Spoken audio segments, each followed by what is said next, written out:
On va aborder maintenant la notion de couple redox et la définition d'oxydant et de réducteur. Donc j'ai repris ici les deux réactions de notre pile précédente, donc du cuivre aqueux qui se transforme en cuivre solide d'un côté, et du zinc solide qui se transforme en zinc aqueux de l'autre côté. Alors, l'oxydant, dans ce cas-ci, c'est le cuivre de plus. Donc le cuivre de plus, c'est le réactif dans cette réaction-ci. Alors, un oxydant est toujours réactif dans une réaction de réduction. Alors, pour ceci, c'est bien la réaction de réduction. Ça peut paraître contre-intuitif au premier abord, et donc il faut vraiment faire attention à ne pas se tromper à ça. Le réducteur, maintenant, c'est le zinc solide, donc qui est le réactif dans la deuxième réaction. Et la deuxième réaction, c'est bien sûr la réaction d'oxydation. Et donc, dans une réaction d'oxydation, le réactif est le réducteur. On trouve également un autre réducteur au sein de ces réactions, c'est le cuivre solide ici. Donc le produit au sein d'une réduction, c'est un réducteur. Et donc vous aurez peut-être déjà compris que le produit d'une oxydation, c'est un oxydant. Donc dans chaque demi-réaction, dans chaque réduction ou dans chaque oxydation, on trouve à chaque fois un oxydant et un réducteur. Un oxydant et un réducteur. Et donc, en se réduisant, un oxydant devient un réducteur, alors qu'en s'oxydant, un réducteur devient un oxydant. Faites attention, c'est très facile de tout mélanger, donc essayez de retenir une définition bien par cœur, et toutes les autres en font couler de source après. Et donc pour un élément donné, on peut définir un couple redox. Un couple redox est toujours constitué de deux formes de ce même élément. Une forme qu'on va appeler la forme oxydée, une forme qu'on va appeler la forme réduite. Dans les cas qu'on a vus jusqu'ici, on a eu comme forme oxydée le cuivre de plus, H+, et le zinc de plus, et chaque fois la forme réduite correspondante, le cuivre solide, l'hydrogène, le dihydrogène, et le zinc solide. Alors je vais vous proposer maintenant de passer à une application, donc un petit exercice pour voir si vous avez compris et que vous savez refaire la même chose tout seul. Donc je vous propose de mettre pause dans la vidéo et d'essayer de le faire tout seul de votre côté. Et donc maintenant j'estime que vous avez essayé tout seul, et donc je vais faire la résolution avec vous si vous en avez besoin. Donc je vais commencer par lire l'énoncé. Dans cette pile, l'ampèremètre indique que les électrons circulent de l'électrode de magnésium vers l'électrode de zinc. On observe également que l'électrode de magnésium se détériore rapidement. Donc première information, je sais que les électrons vont du magnésium vers le zinc. Donc je peux indiquer ceci, les électrons vont du magnésium vers le zinc. Ça veut dire que je sais tout de suite aussi que le courant va dans l'autre sens. Le courant va de gauche à droite. Alors, le courant va toujours de la borne positive vers la borne négative. Donc je sais déjà où se trouvent mes bornes. Donc à gauche, j'ai la cathode. Et à droite, j'ai l'anode. Je sais donc que la réduction va avoir lieu à gauche et que l'oxydation a lieu à droite. Donc tout ça, je peux le déduire uniquement du sens de la circulation des électrons. On observe également que l'électrode de magnésium se détériore rapidement.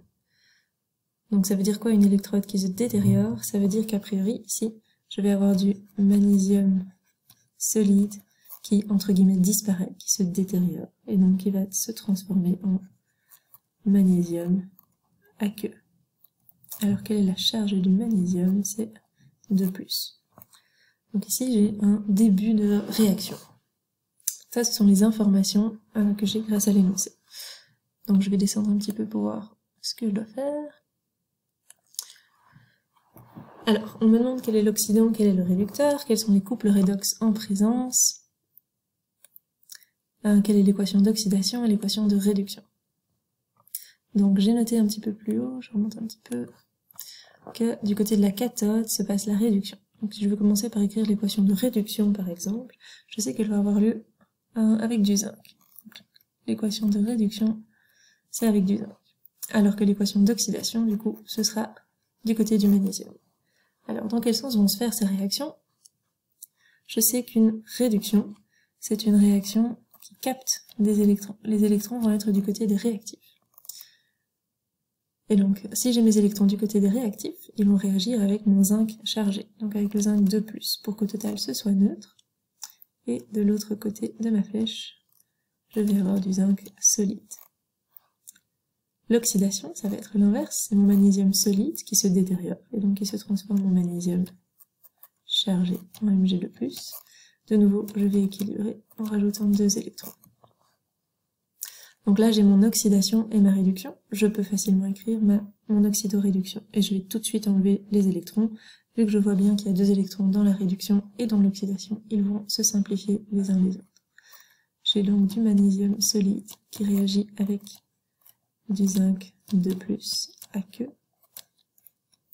pour former du zinc solide et du magnésium 2+ aqueux.